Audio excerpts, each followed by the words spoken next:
जो इनके साथ नहीं है ब्राह्मण है, ठाकुर है, भूमियार है, जो सवाल करते हैं सबका दमन होगा, दलितों का दमन तो सैकड़ों साल से होता ही रहा है, होता ही रहेगा, और हमारे जैसे लोग पैदा होते ही रहेंगे, लड़ते रहेंगे। और विश्वविद्यालय ज्ञान विज्ञान के सृजन के केंद्र होते हैं। आपके बच्चे विश्वविद्यालय में आ रहे हैं और आ रहे हैं, उन पर देखिए लगातार एट्रोसिटीज हो रहा है, दमन हो रहा है, बच्चे सुसाइड कर रहे हैं। हम लोग सब मर जाएंगे। 20 साल बाद ये ऐसा कर देगा एजुकेशन सिस्टम कि आपके बच्चे ठीक से पढ़ नहीं पाएंगे, तो सारे निरक्षर अपढ़ कुपढ़ जनरेशन बनाने की तैयारी है। ये आपके प्रोफेसर्स का दमन कर रही है। इसको रूलिंग एलीट को किससे डर है? उसको डर भीड़ से नहीं है, मिनिस्टर से नहीं है, मेंबर ऑफ पार्लियामेंट से नहीं है। उनकी मजबूरियां हैं, ब्यूरोक्रेसी की मजबूरियां हैं, लीडर्स की मजबूरियां हैं। उनको डर लगता है English speaking middle class SC ST OBC, ये कोई उनके आंख में आंख मिला के उसी तरह से बात न करे। मैं इसको कारण ऐसे ही नहीं कह रहा हूं, और मैं आज एक स्पेसिफिक इशू पे बोलूंगा। जब से ये बीजेपी सरकार है, ये देखिए, भारत में कभी घी की नदियां नहीं बही।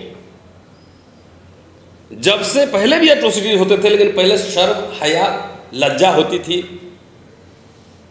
लोग छुपाते थे। आज बेहयाई है।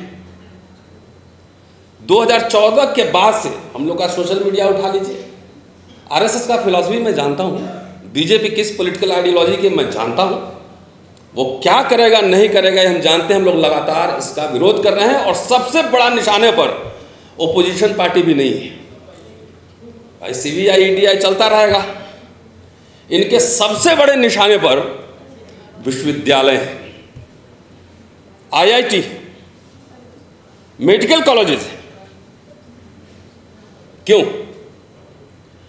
भाई? लीडर्स तो 131 हमारे दलित भाई आएंगे ही आएंगे, 543 सांसद आएंगे ही आएंगे, ब्यूरोक्रेट 600-700 हर साल बनेंगे ही बनेंगे।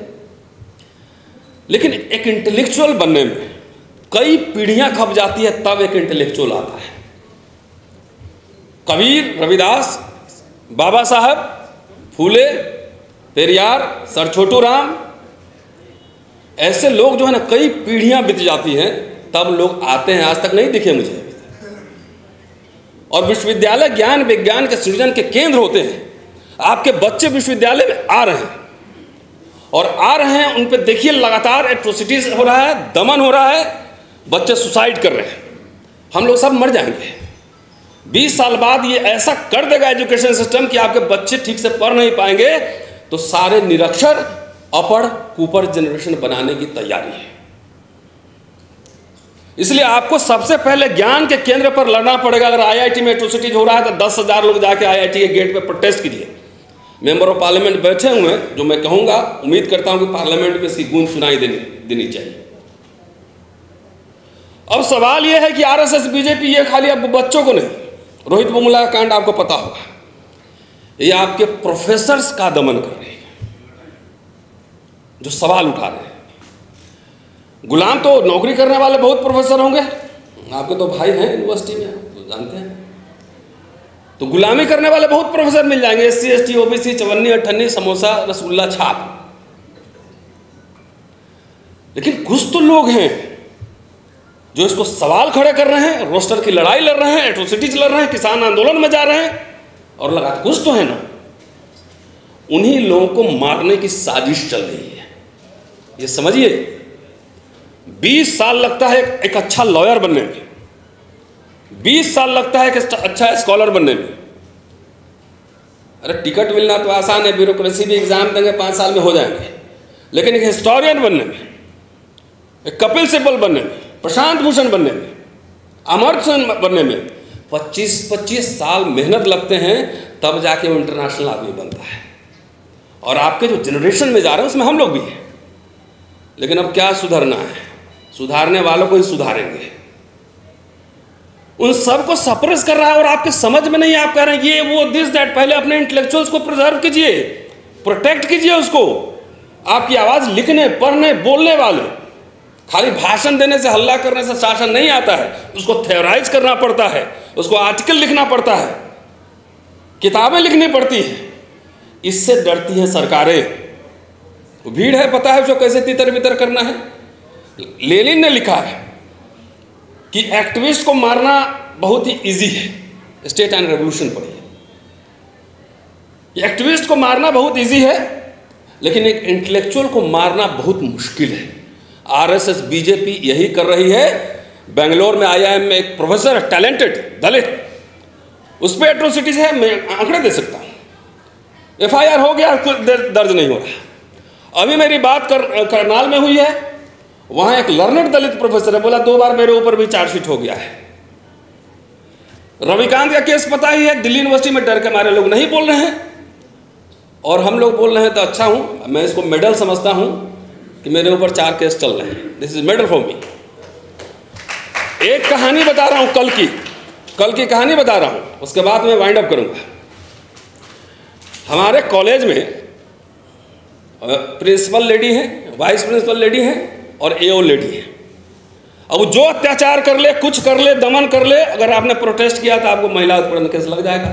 मेरे ऊपर लग चुका है, हरा चुका हूं कॉलेज में 2016 में ही, लेकिन आज तक रिपोर्ट नहीं मिला है। कल एक अमेरिका का एक रिसर्चर स्टूडेंट आया मेरे कॉलेज में। मेरा इंटरव्यू मेरे घर पे, मैं अपने घर पे प्रेस कॉन्फ्रेंस करता हूं, घर पे ही बुलाता हूं सबको, खाना भी खिलाता हूं। सारे दोस्त हमारे जानते हैं, बढ़िया खाना खिलाते हैं क्या। तो मेरा इंटरव्यू वहां हुआ, मेरी मीटिंग थी, स्टाफ रूम में मैं गया। एक मेरे मित्र हैं, उनका भी इंटरव्यू, भूमियार है, हमारे कलीग बिहार के हैं, डॉक्टर चंचूर सिंह नाम है। उनका इंटरव्यू स्टाफ रूम में हुआ। वो खाली कैमरा लाइट गया वहां पर, तो प्रिंसिपल के दूत वहां पहुंच गए। ये क्या हो रहा है? अरे यार 27 साल पढ़ा चुका हूँ। हम लोग तो यूनिवर्सिटी में जुबली हॉल से पैदल घूमते हुए कमला नगर तक जाते थे, वीसी साहब मिल जाते थे रास्ते पे, नमस्ते सर, नमस्ते, हो गया नमस्ते। किलेबंदी हो गई यूनिवर्सिटी की। और उन्होंने इंटरव्यू दिया और तुरंत 1 घंटा बाद उनको एक शो कॉज नोटिस किया कि आपने बिना परमिशन लिए हुए कैमरा कैसे ले लिया, ये कैसे ले लिया, ये कैसे ले लिया। तो मुझे उनका फ़ोन आया, तो मैंने कहा अभी जवाब मत देना, लेकिन वो जवाब दे चुके थे, हड़बड़ी में थे। शाम में मैं पी विल्सन साहब के पास बैठा हुआ था, मैंने मोबाइल खोला तो मेरे पास भी शो कॉज नोटिस आया हुआ है कि बिना परमिशन के आपने कैसे रिकॉर्ड नहीं की। मैंने कहा, तो मैंने लिखा व्हाट्सएप, मैंने कहा जवाब नहीं दूंगा। कॉलेज स्टाफ रूम में स्टाफ एसोसिएशन का ग्रुप है, रात में मैंने उस पर जवाब लिखा कि तुम्हारे शो कॉज नोटिस का कोई जवाब नहीं दूंगा, तुम्हें जो करना है कर लो, ठीक है। और वो भी प्रिंसिपल छोड़िए, एओ लिख रही मेरे पास। यूनिवर्सिटी का एक सिस्टम है कि मैं वाइस चांसलर के अंडर काम नहीं करता, मैं प्रिंसिपल के अंडर नहीं काम करता। They may be administrative head, we are equals. और ये एओ से सेक्शन ऑफिसर से चिट्ठी भिजवा रही है। हमने कोई जवाब नहीं दूंगा, जो करना है कर लो। कल दिन तक अगर तुमने विड्रॉ नहीं किया लेटर, तो सोशल मीडिया में धमाल मचा कर रख देंगे।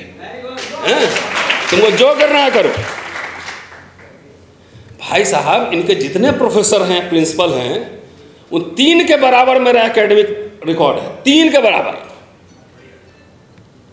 और 20 में अप्लाई है प्रमोशन के लिए, 22 तक प्रमोशन नहीं हो रहा है। और 22 में मेरी गिरफ्तारी है, गिरफ्तारी का प्रमोशन से कोई लेना देना नहीं, और डिनाई हो जाता है ओवरनाइट। हमने कोई बात नहीं कि criminal case is pending against you. तो हम बोले एक काम करो मैडम, जब क्रिमिनल केस है ही मेरे अगर पेंडिंग, तो मुझे सस्पेंड ही कर दो, क्लास क्यों पढ़वा रहे हो? तो सस्पेंड भी नहीं कर रहा, हम लाओ ना, करो ना। तो ये क्यों हो रहा है? ये तो मैंने एग्जाम्पल दिया चंचूर सिंह का। वो जो इनके साथ नहीं है, ब्राह्मण है, ठाकुर है, भूमियार है, जो सवाल करते हैं सबका दमन होगा, दलितों का दमन तो सैकड़ों साल से होता ही रहा है, होता ही रहेगा, और हमारे जैसे लोग पैदा होते ही रहेंगे, लड़ते रहेंगे इनसे। ये सवाल है। तो इससे डरने की बात नहीं, इनके निशाने पर हम जैसे लोग हैं।